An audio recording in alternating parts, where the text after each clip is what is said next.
O nosso palestrante de hoje é o pastor Vicente Pessoa, bacharel, pós-graduado em liderança eclesiástica e pessoal pelo UNASP Engenheiro Coelho, pós-graduado em terapia familiar sistêmica pela Cefatef e também mestre em teologia pelo UNASP, além de escritor, atua há 15 anos como pastor. Nesta aula, ele contribuirá não só com conhecimento teórico, mas com o prático também. Por isso, aproveite, faça anotações e não esqueça de comentar.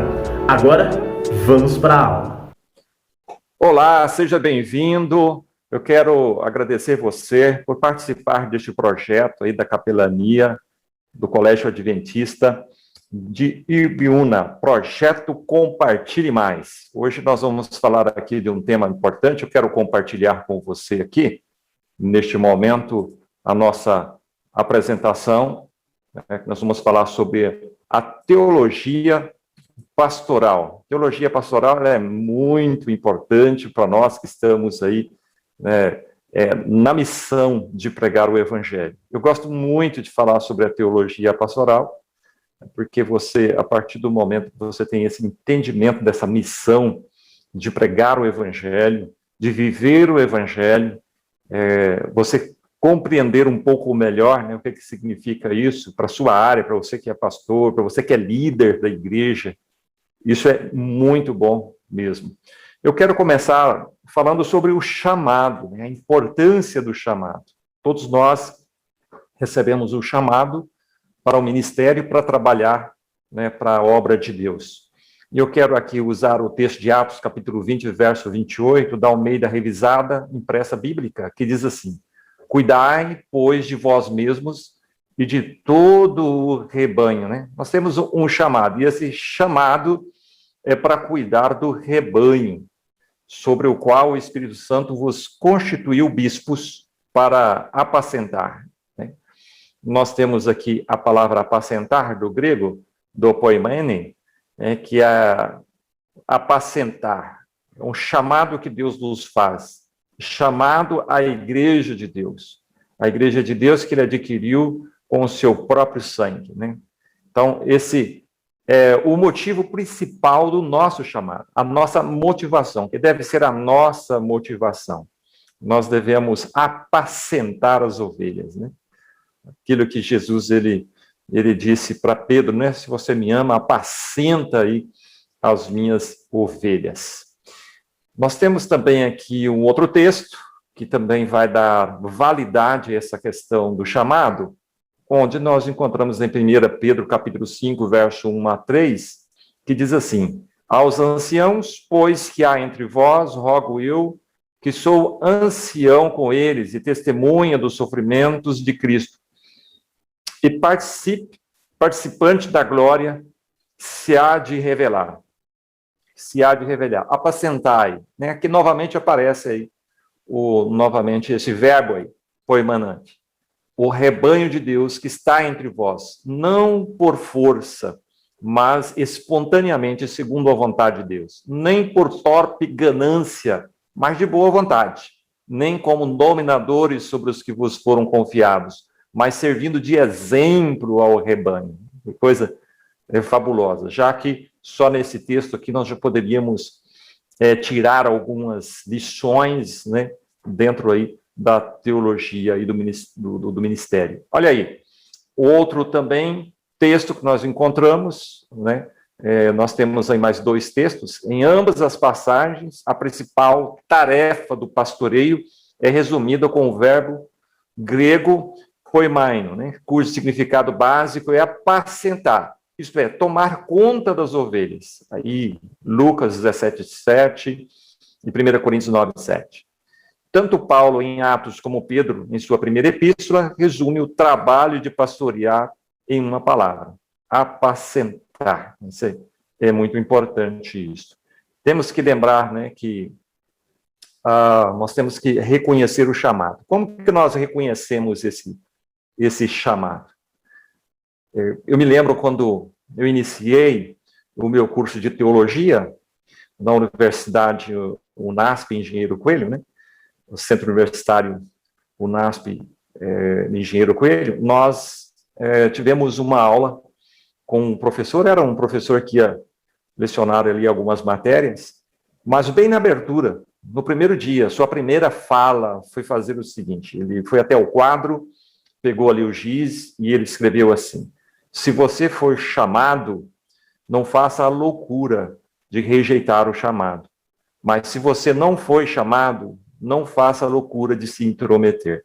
É interessante isso, né? Porque a gente entende que o chamado, ele é um chamado de Deus para nós, né?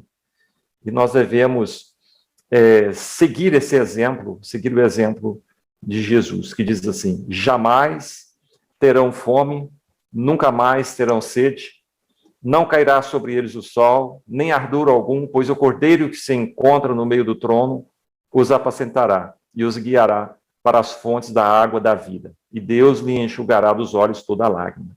Então, Jesus, ele é o nosso exemplo. Nós somos chamados para seguir a Jesus Cristo, que é o nosso exemplo. E aqui nós temos até um paradoxo nesse texto, né? O cordeiro que apacenta, né? O cordeiro que apacenta. O cordeiro que, ao mesmo tempo, é o cordeiro e também ele é o pastor. E isso é interessante porque todos nós, em algum momento, né, nós somos pastores, mas também somos cordeiros. Nós apacentamos e também somos apacentados. Nós somos discipulados e discipulamos outros. Então, Jesus, ele é nosso exemplo maior, ele é o nosso supremo pastor a quem devemos sempre seguir. Você, quando a gente fala sobre teologia, né, do pastorado, do ministério, a gente sempre ouve aquela máxima dizendo assim, né, um teólogo, ele é pastor, ou um pastor é teólogo, e às vezes você sempre tem isso. No nosso meio mesmo, a gente sempre ouvia que nós temos aqui algumas universidades, então nós temos uma específica na Bahia e temos outra também aqui em São Paulo.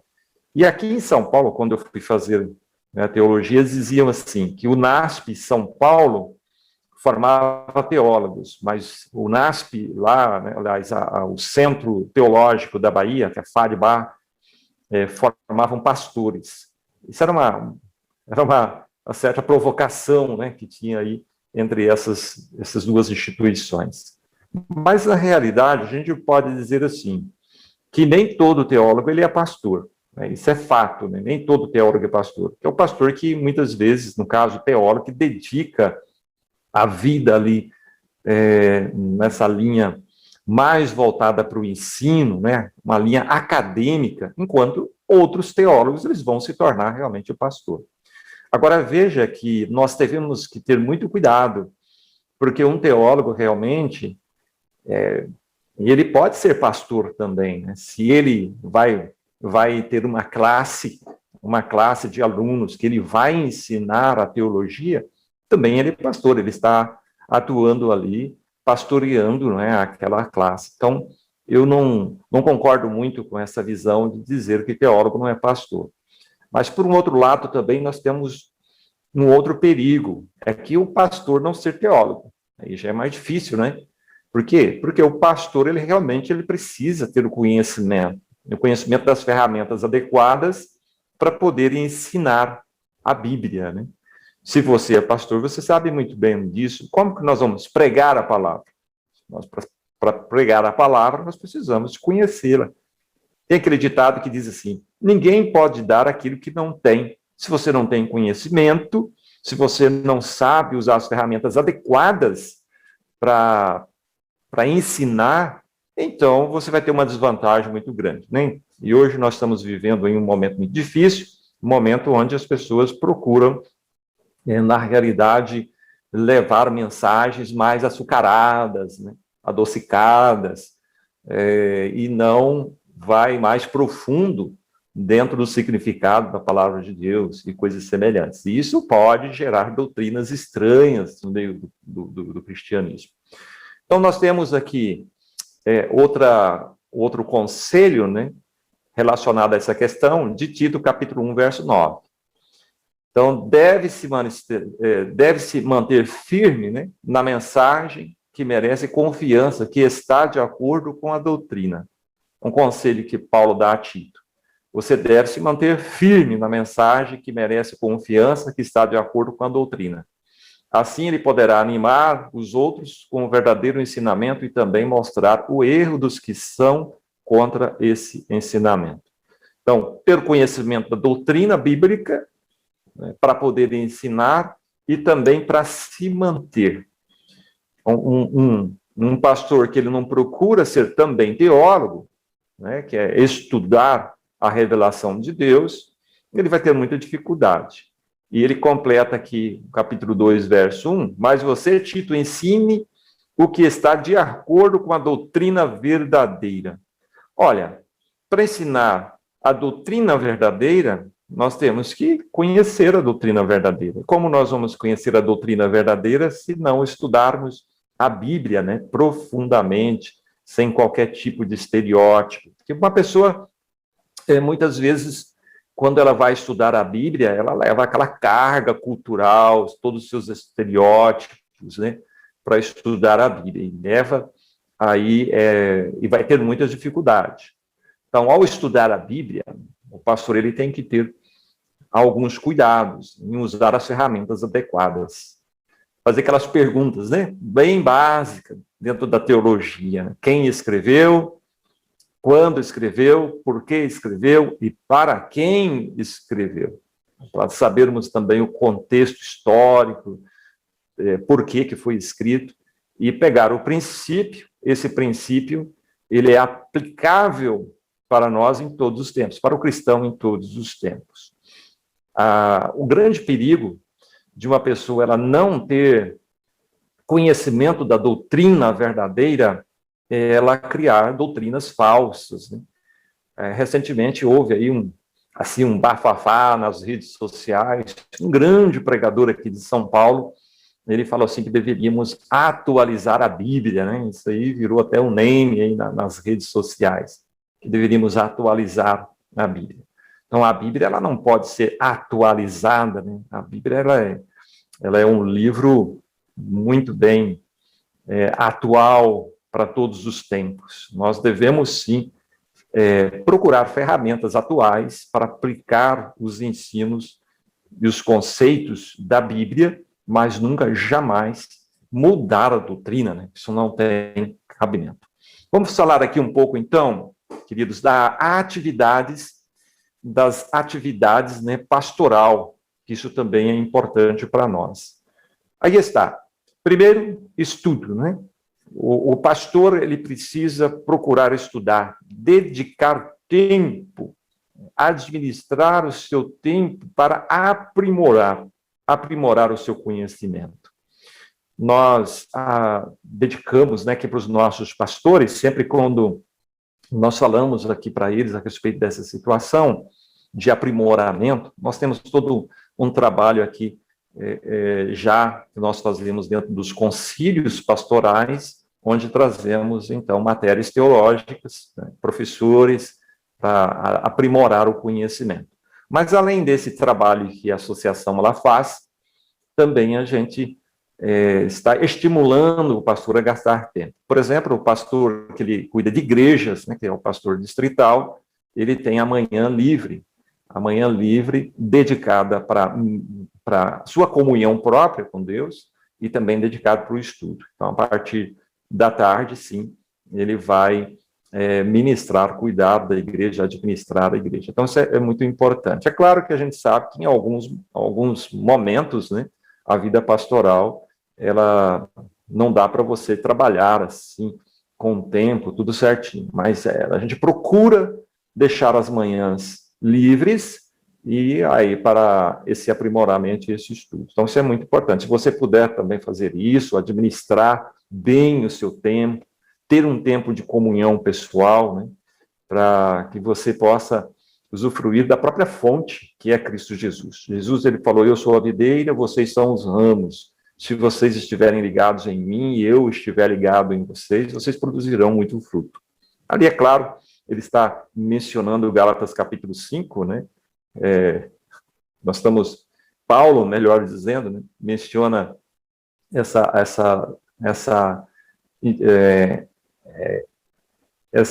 afirmação de Jesus quando ele falou sobre o fruto do Espírito. O fruto do Espírito, na realidade, nós só podemos obter quando estivermos ligados diretamente na videira, que é Cristo Jesus. E o fruto do Espírito fala ali sobre o amor, sobre a alegria, né, a bondade, a longanimidade, mansidão, domínio próprio. Então, isso é muito importante você ter. Né? Voltando àquele ditado novamente, ninguém pode dar aquilo que não tem.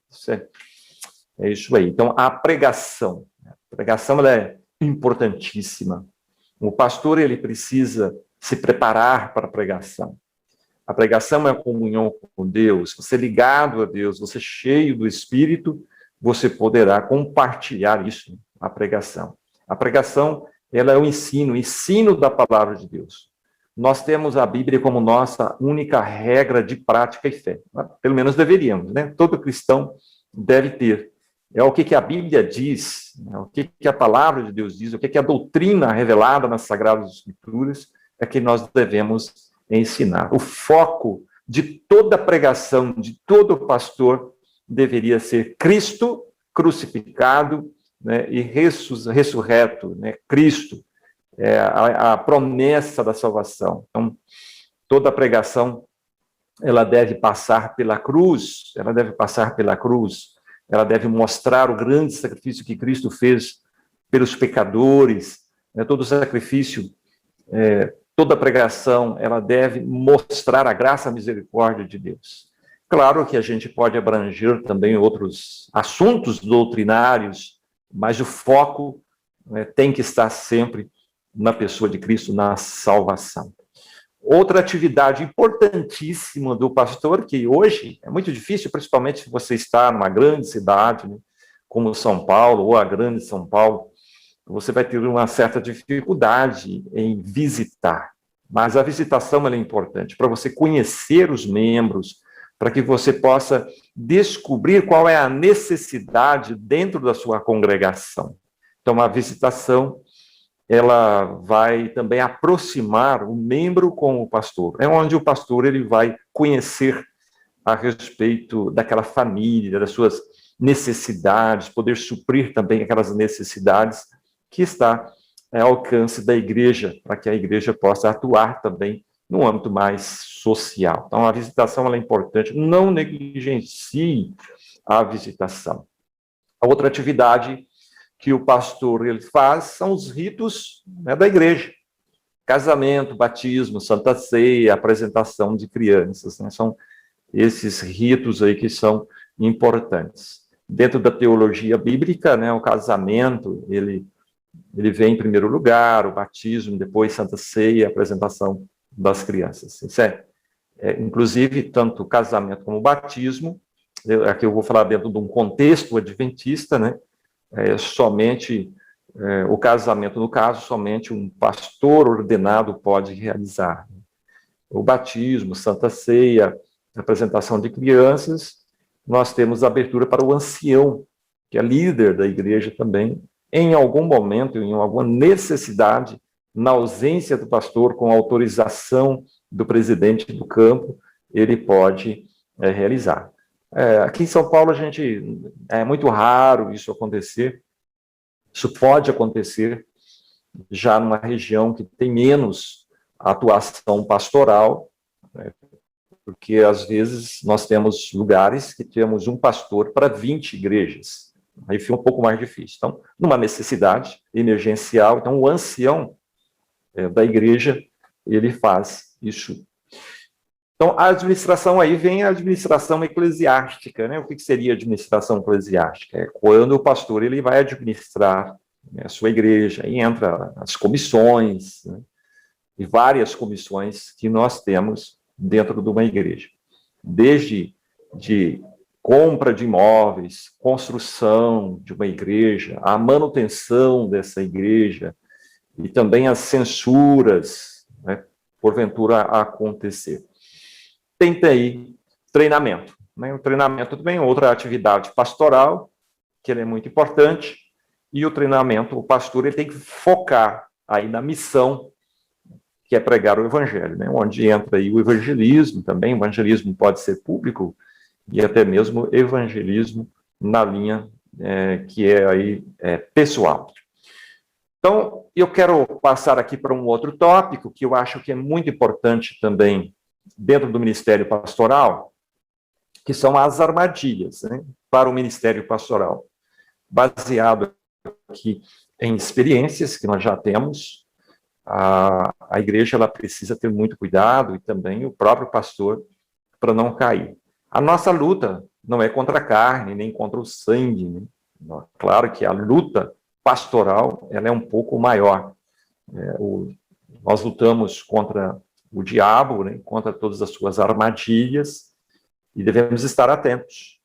Ele não pode nos obrigar, de maneira nenhuma, a fazer algo que nós não queremos. Ele não pode nos obrigar a pecar, mas, muitas vezes, né, o diabo ele encontra correspondência no coração pecador. E aí a pessoa pode acabar caindo nessa armadilha, destruir completamente o seu ministério. Aí eu já presenciei muitos casos assim. Então eu quero falar daqui dos principais, né? A gente não vai falar de todos, mas que devemos ter muito cuidado. Olha aqui, primeiro, a infidelidade matrimonial. Ter cuidado. O pastor ele tem que ter muito cuidado quando ele lida com o sexo oposto. Um pastor jamais pode fazer uma visita para uma pessoa, uma mulher, de forma sozinha. Né? Se a mulher está sozinha na casa, e ela lhe pede a visita, ou você mesmo vai visitar uma irmã da igreja, o pastor não pode ir sozinho. O pastor ele tem que ter sabedoria, não pode, tem que fugir da aparência do mal. Por mais que, óbvio, não haja nenhuma intenção, tanto do pai do pastor, quanto da própria irmã, né? Mas tem aquela aparência do mal também, que a Bíblia fala, né? Nós devemos fugir da aparência do mal. Então é importante que o pastor, quando vai visitar uma pessoa do sexo oposto, ele precisa, obviamente, ir acompanhado. Então, ele vai acompanhado de um líder da igreja, né, de um presbítero, de um diácono, que seja de um ancião, é o nosso caso, ou da própria esposa. Ele vai ali fazer essa visita. Quantos casos, tenho certeza que você também já ouviu isso, quantos casos de pastor que caiu na armadilha do adultério por ir visitar alguém, né, sozinho. Isso não pode acontecer. Um outro caso também, queridos, na questão aí do sexo oposto, nunca dê carona para uma pessoa, né, para uma mulher, seja ela, por exemplo, uma amiga de trabalho, ou até mesmo da igreja, né? Nunca dê carona sem a companhia da sua esposa ou de uma outra pessoa. Isso vai lhe ajudar muito nessa questão e também evitar os falatórios que muitas vezes acontecem. Então, nós temos aqui o descontrole financeiro também, é outra armadilha, né, dentro do ministério pastoral. A pessoa que ela acaba gastando mais do que ela ganha. Né? Muitas vezes o pastor recebe ali o seu auxílio manutenção, e ele acaba gastando mais do que ganha. E isso é muito, muito complicado. E entra no descontrole financeiro, entra em dívidas. Isso traz aí grandes problemas. Então, há 2 pontos que nós dissemos assim, as 2 maiores armadilhas para o ministério na realidade, o relacionamento com o sexo oposto e o descontrole financeiro. Você vai ver muitas outras coisas. Aqui, por exemplo, mídias sociais. Nós estamos num tempo problemático, onde as mídias sociais acabam sendo uma armadilha. Né? Mídias sociais, você tem que observar 2 coisas. Tempo e exposição. Então, realmente a mídia social, ou as mídias sociais, elas tomam o nosso tempo. E a gente precisa ter muito cuidado com isso. E a própria exposição. A pessoa, um pastor, quando ele vai para as mídias sociais, por exemplo, quando ele escreve ali sobre política, né, ele vai escrever sobre política, ele vai se posicionar de forma politicamente, vai se posicionar. Aí você pode dizer, mas pastor, quer dizer que nós, como pastores, só porque somos pastores, nós não podemos ter a nossa posição, a nossa ideologia relacionada à política? Pode. Você só não pode expor isso, tanto na igreja quanto nas mídias sociais. A resposta é simples. Por quê? Porque você, com certeza, né, você tem seguidores dos dois lados. Ainda mais hoje com essa questão dessa polarização entre esquerda e direita, isso é muito complicado. Então, se você sobe ao púlpito e, em vez de pregar a palavra, como eu vejo muitos pastores fazendo, você vai aí falar sobre política e se posicionar de um lado, você pode ter certeza absoluta. Dependendo do lado que você tomar, você vai ter muitas pessoas ali torcendo o nariz e vai ficar contra você. A partir desse momento, essas pessoas não vão te ouvir mais. Nós já tivemos casos de ter que trocar pastor de igreja, né, dali do seu distrito, porque o pastor adventista ele não cuida somente de uma igreja. São raras exceções. A maior parte dos pastores adventistas cuida de um distrito com várias igrejas, como eu já dei aqui um exemplo. Aqui na nossa região de São Paulo, a nossa média é 5, 6 igrejas. Nós temos, só na nossa associação, nós temos 8 associações aqui no estado de São Paulo. Na nossa associação, que é a Paulistana, nós temos 250 congregações. Então, e nós temos aqui 65 distritos. 65 distritos. Então, o pastor ele cuida de uma média de 4 a 6 igrejas. Houve casos, a gente tem que tirar um pastor de um distrito, colocar em outro, porque ele acabou se posicionando politicamente, e isso trouxe muito problema. Descrédito, né? Então, a gente deve ter muito cuidado com isso. Então, aí você também os males da internet, que é outra armadilha, que é a questão da pornografia, jogos, né, e outras coisas. Tudo aquilo que não presta, você tem de muito, né, de montão, né, como diz lá em Minas, montão dessas coisas, e a gente tem que ter muito cuidado. A pornografia, ela tem 3 níveis na pornografia. Você tem um nível leve, que é a seminudez, você tem a média, que é a nudez, e você tem aí a pornografia pesada, né, que aí sim relaciona. Você tem relações ali explícitas, então corre disso. E a pornografia, ela arrebenta com a espiritualidade de qualquer pessoa, pastor ou líder. Então a gente deve ter muito cuidado. E aqui eu até faço uma sugestão, né? Se a pessoa, em algum momento, você que é pastor, lidar com alguém que é totalmente dependente da pornografia, assim como é dependente da droga. Por quê? Porque a pornografia, a ação da imagem pornográfica, ela age no nosso cérebro produzindo, né, alguns neurotransmissores. E a gente acaba se tornando, né, a pessoa acaba se tornando dependente dessa droga, assim como passa a ser dependente de drogas externas, como heroína, cocaína, né, e outras inas da vida. Então, a gente, ao lidar com pessoas como pastor, né, poder direcionar essas pessoas a um tratamento aí adequado, né, passar primeiro por um psicólogo, depois de um psiquiatra e assim por diante. Até para nós mesmos, né, temos que ter muito cuidado. Hein? Aí eu falei sobre, já aproveitei aqui, já adiantei, sobre ideologias e política. Então, nunca se manifeste. Redes sociais também, né? Você vai escrever alguma coisa lá a favor de um partido, ou até mesmo de um candidato, se posiciona, e vocês perceberam aí que isso aí é muito complicado, Por mais que eu respeite, né, as posições de alguns líderes religiosos que tomaram aí as suas posições, dependendo da situação, ela vai se posicionar, mas vai ter resultados adversos. Porque nem todo mundo, hoje, com a mentalidade mais aberta que tem, vai ser favorável a você. Então, quando um pastor, né, vamos pegar aí, um pastor, um presidente de uma determinada denominação, ele se posiciona a favor de um determinado candidato, eu estou falando aqui do candidato, né? Eu não estou falando aqui de um governo, porque, inclusive, A gente tem que saber direcionar, saber aqui separar as coisas, né? A Bíblia, ela nos orienta que nós devemos, como cristãos, estar sujeitos às autoridades instituídas.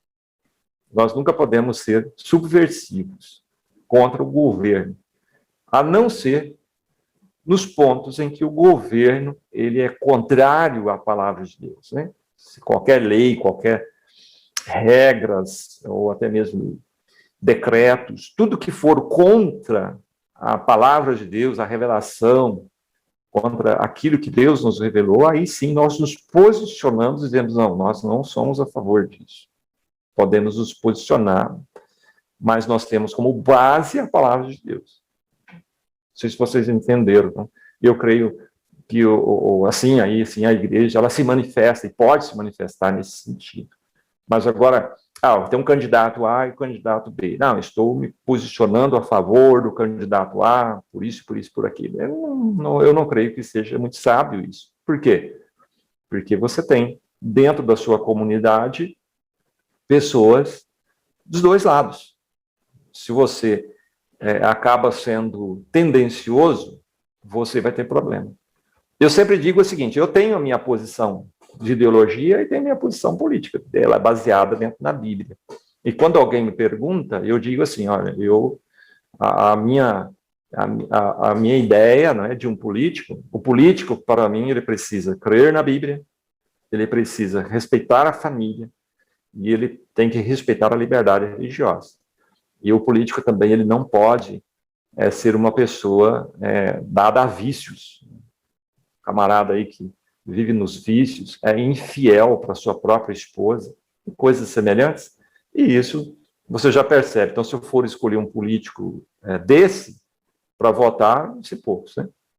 Poucos políticos que eu já votei até hoje chegaram ao governo. Mas tudo bem, isso é uma questão pessoal sua, aqui eu só deixo, na realidade, como uma armadilha que a gente percebe que acontece muitas vezes e infelizmente, o pastor acaba caindo nela.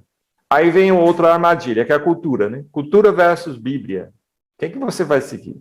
Lembre-se que Jesus ele foi bem enfático, dizendo assim, vocês invalidam os mandamentos de Deus para guardar a vossa tradição. Então, sempre a Bíblia em primeiro lugar. E, às vezes, a pessoa tenta harmonizar os princípios da Bíblia para a cultura. Aquela questão que eu falei aí, não é? Daquele grande orador aqui de São Paulo, falou, devemos atualizar a Bíblia, ele falou dentro de um contexto aí de ideologia. A gente não atualiza a Bíblia por causa das pessoas. Nós não atualizamos a Bíblia para acomodar pecadores. Ao contrário, a Bíblia é a palavra de Deus, ela deve transformar os pecadores. Os pecadores que devem se adequar aos princípios da Bíblia, caso queira entrar no reino de Deus. Jesus ele foi bem enfático quando ele diz assim, existem dois caminhos. Um caminho largo que conduz à perdição e um caminho estreito que conduz à salvação. Jesus ele também falou a respeito, né, ali dos dois fundamentos, aquele que edifica a sua casa sobre a areia e aquele que edifica a sua casa sobre a rocha. Então, meu querido pastor, como que nós podemos, então, tentar harmonizar uma coisa com a outra? Não se harmoniza. Ou você é fiel a Deus e você procura andar de acordo com a revelação de Deus, ou não, né? E a gente mais que observa em muitas denominações religiosas que se levantam onde nada é problema, nada é pecado, você pode, todas as coisas você pode fazer. Né? Monta até uma discoteca, né? Estou falando aqui de discoteca, aqui, bem atrasado, né? A questão cultural, baladas dentro de uma igreja. Quer dizer, você troca a letra, põe a música mundana, o rock pesado, o jazz, todas as outras coisas, você só bota a letra lá, né, fazendo aquilo que a Bíblia diz, né, você não pode unir o santo com o sagrado com o profano. E a pessoa pensa que está adorando a Deus, enquanto está adorando a outra coisa.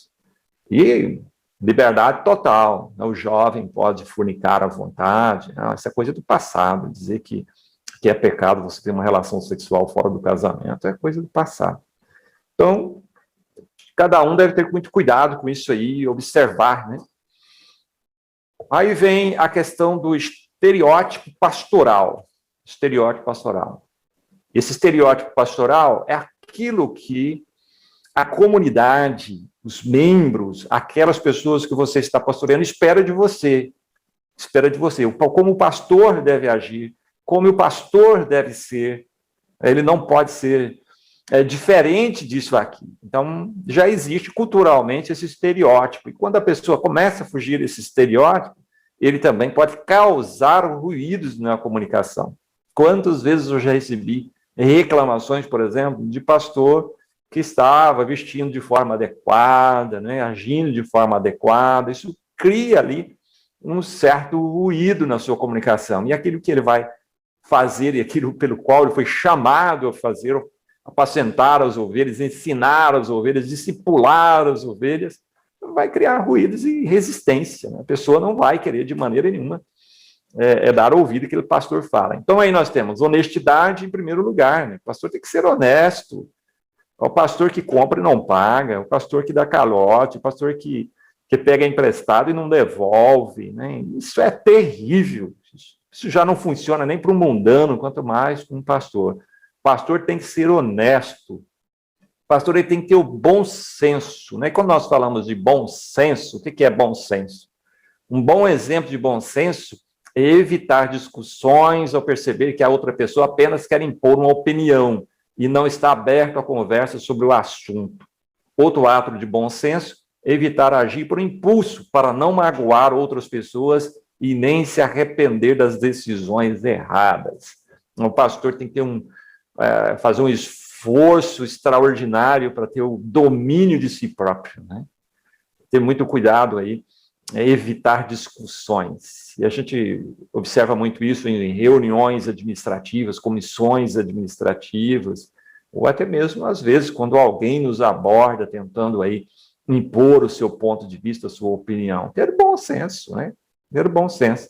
Estar aberto à conversa sobre o assunto e nunca tentar impor também o seu ponto de vista. Eu sempre digo assim, olha, a gente deve nutrir relacionamentos saudáveis com outros pastores de outras denominações, né? Claro, todos nós estamos aí buscando fazer aquilo que nós achamos que é correto, né? Cumprir o nosso chamado. Então, a gente pode até discutir questões teológicas, mas nunca, jamais pessoal. Nós não podemos até discordar, eu posso até discordar do seu ponto de vista relacionado à Bíblia, mas nunca do ponto de vista pessoal. Né? Eu tenho amigos de outras denominações que eles não concordam comigo, eu não concordo com o ponto de vista deles, mas somos amigos, né? Não deixamos de ser amigos porque nós não concordamos aí de alguma questão. Então tem que ter bom senso, né? Isso é muito importante. Aí vem aqui a imparcialidade, outro ponto importantíssimo dentro do ministério, imparcialidade. Essa imparcialidade, ela é um pouco difícil, eu confesso que é um pouco difícil. Por exemplo, nas amizades que você desenvolve dentro da igreja, você tem que saber muito ser parcial, né? Você deve ser, aliás, você não pode ser parcial. Você tem um grupo de amigos dentro da igreja, enquanto outros não fazem parte do seu círculo de amizades, é parcialidade. E isso é muito ruim para o pastor. Você já ouviu falar da famosa panela, né? A panelinha do pastor. Então, isso é meio complicado. Por mais que isso não parta de você, não pode partir de você, mas sempre haverá aquelas pessoas que são mais chegadas a você.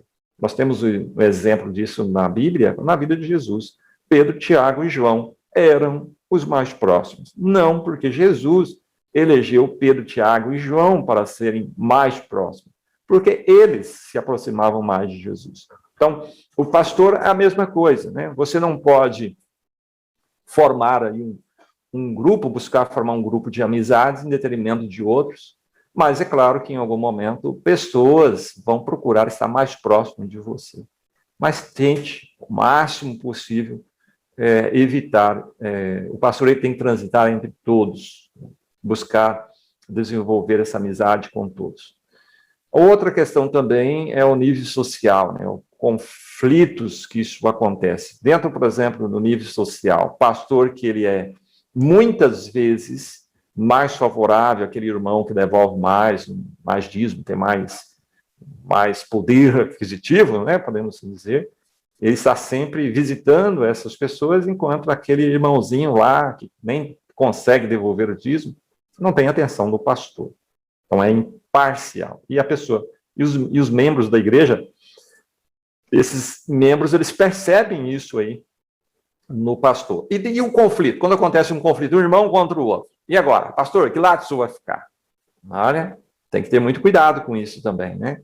Então, o pastor, ele precisa ser imparcial, saber realmente o que está acontecendo, ouvir os dois lados, colocar esses irmãos aí de frente a frente, né? Confronto, coloca eles ali no confronto, mas com muita oração, com muito cuidado, para chegar no bom senso e chegar ali no perdão, na reconciliação. Pastor que ele imediatamente assume um lado do conflito, ele vai ter problema. Naquela questão. Isso aí é muito problemático. Outra questão, a pontualidade. Não tem coisa pior que um pastor atrasado, né? Mas com compromisso chega 20, 30 minutos depois. Isso não é legal. O pastor tem que ser pontual, chegar antes, chegar sempre antes. A pontualidade britânica, a pontualidade mineira, né? Essa é muito interessante. Aparência pessoal. Então, o estereótipo de um pastor, ele tem que saber que existe isso, né? O pastor tem que ter aparência pessoal, tem que ter cuidado, tem que ter higiene, vestir, tem que ter bom gosto no vestir. Às vezes eu vejo alguns pastores que dá até tristeza, né? Um camarada coloca ali um paletó amarelo, uma gravata verde, né? E uma camisa azul. Não vai dar certo isso, né? Combinação de cores, isso é muito interessante. Então, tem que ter gosto, bom gosto. Ouvir sempre as esposas, né, que têm bom gosto, se não, estudar um pouco sobre essa questão aí. Aparência pessoal, se usa barba, não tem nenhum problema de usar barbas, né? Às vezes, hoje está na moda, os jovens querem usar barba, mas que use ali bem aparadinha, bem cuidada, bem limpa, não tem problema nenhum, cabelo bem cortadinho, bem, né, bem ajeitadinho, como diz lá no Minas. Então, o outro ponto, dominar o idioma. Tem coisa pior do que um pregador, um orador que não domina o seu próprio idioma. Eu sei que isso para nós é até um pouco difícil, né? Porque o nosso português ele é muito complicado. Então, estudar um pouco. Erros crassos não são admitidos, né? Nós vai, a gente vamos. Não, isso aí fica muito feio numa pregação. Claro que existe algumas, nós costumamos comer algumas letras, e isso é muito comum, você percebe isso até mesmo na mídia, né? Entre jornalistas, erro de concordância, isso pode acontecer, isso não quer dizer que não vai acontecer, mas nós devemos evitar o máximo possível tropeçar aí no idioma. Então, o pastor também ele deve ser defensor das verdades bíblicas. Defensor. Na igreja pode surgir lobos vorazes, né, contra as verdades estabelecidas pela palavra de Deus, e o pastor deve defender. E é claro, o pastor, para defender verdades bíblicas, ele precisa conhecer. Defensor da família também. Um outro ponto aí, defensor da família. Jamais um pastor ele pode... aqui um ponto importante, né? Ele deve estimular o divórcio. Nunca. Quando você vai ministrar, por exemplo, um conflito, você deve procurar o máximo possível a reconciliação. Defender a família. Porque sempre a cisão de uma família traz problemas para os filhos. Interessante quando a gente fala sobre divórcio, porque um esposo, ele pode deixar de ser esposo, a esposa pode deixar de ser esposa, mas um pai jamais deixa de ser um pai, e um filho jamais deixa de ser um filho. Então, o pastor ele tem que ter bem isso em mente. E, enfim, espiritualidade. O pastor deve viver uma comunhão com Cristo e ter espiritualidade, né? Saber realmente passar isso para os outros. Amor pelas almas. Olha, você já imaginou um pastor que não ama pregar o evangelho? Um pastor que ele não ama ganhar almas? Olha, se você só tem uma igreja para ser um clube social, então está perdendo o seu tempo.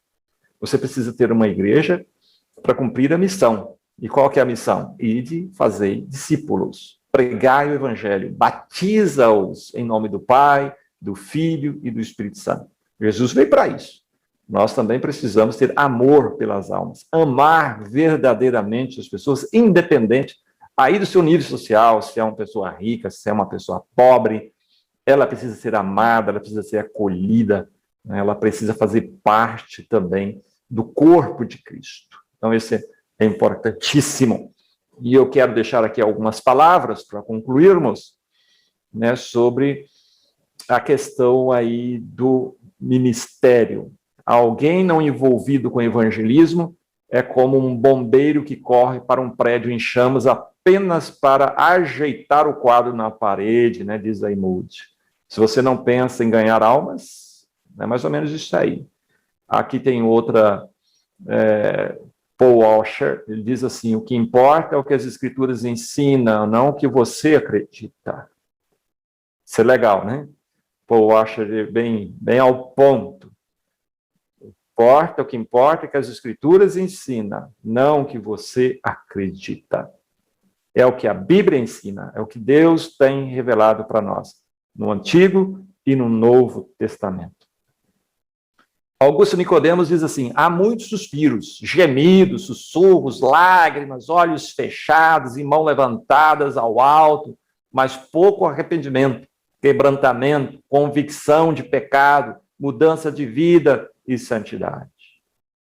A palavra de Deus, ela transforma. E se uma pessoa está frequentando a igreja repleto de pecados, mas cheio de emoção, não adiantando nada, não. Não é a emoção que muda. Inclusive, se você ler Romanos capítulo 12, o apóstolo Paulo, ele fala que nosso culto tem que ser racional. Muito culto por aí, emocional, muito barulho, pouca razão, pouca transformação. Então, observe bem isso. Charles Spurgeon diz: chegará um dia em que no lugar dos pastores alimentar as ovelhas, haverá palhaços a entreter os bodes. Isso é difícil, né? Muito palhaço vestido de pastor por aí, que só conta piada no púlpito, faz o povo rir, mas isso não transforma ninguém. Não é? Pastor cheio de graça deve ser graça verdadeira, não graça de palhaço. Isso é interessante, né? Fazer o povo rir? Não. Faça o povo chorar e se converter dos seus pecados. David Wilkerson, ele fala assim do chamado, né? Quando Deus chama você para alguma coisa, ele não conclama para o sucesso, mas para a obediência. O sucesso do chamado, da chamada aqui, é para ele, e a obediência é com você. Deus nos chama, assim como ele chamou Abraão, né? Sai do meio da tua parentela, vem para o lugar que eu vou te mostrar. Obediência. Abraão seguiu o chamado. Moisés também. Vai libertar o meu povo, Moisés. Ah, mas Senhor, eu sou pesado de língua. Tudo bem, reconhecer a sua deficiência, isso faz parte da humildade do pastor. Reconhecer que ele é limitado. Nós somos limitados, nós não podemos tudo. Mas reconhecer que quando Deus nos chama, ele nos capacita. Isso é importante. Para concluir, então, prioridades. Quais devem ser as prioridades do ministério? Deus, em primeiro lugar. Deus, em primeiro lugar. Um pastor sem Deus é um pastor vazio. Segundo lugar, família. E terceiro lugar, ministério. Nunca inverta aqui essas prioridades. Se você colocar família em lugar de Deus, não vai dar legal. Se você colocar, por exemplo, ministério no lugar da família, também não vai dar legal. Porque não existe pastor sem sua família, né? O ministério, muitas vezes, ele precisa de uma família bem estruturada. Não estou dizendo que não tenha pastor solteiro, né? Eu só não estou dizendo que um pastor casado, que tem uma família, e que muitas vezes coloca o ministério no lugar da família, ele está fadado ao fracasso, porque não existe um ministério sem a família. Se a esposa resolver ir embora, largá-lo, porque ele não dá atenção para ela e para os filhos, e agora? E o ministério como fica? Fica bem abalado, né? Quando não destruído completamente. Então pense bem nisso aí, meu amigo. Deus sempre em primeiro lugar, a Bíblia em primeiro lugar, a revelação em primeiro lugar. Eu sempre digo para os... Quando eu estava no distrito, cuidando de igrejas, eu dizia para os meus líderes, aliás, para os meus liderados, para os membros da minha igreja, dizendo assim, olha, o que eu ensinar para vocês aqui, confirme na Bíblia, se é isso mesmo que eu estou falando. Porque você não tem que ouvir o que o pastor diz, que o bispo diz, que o padre diz, não é? Todos eles têm funções importantíssimas em suas comunidades, mas vocês precisam ouvir a Bíblia. Então, o pastor, ele tem que estar conectado com a palavra de Deus, com Deus.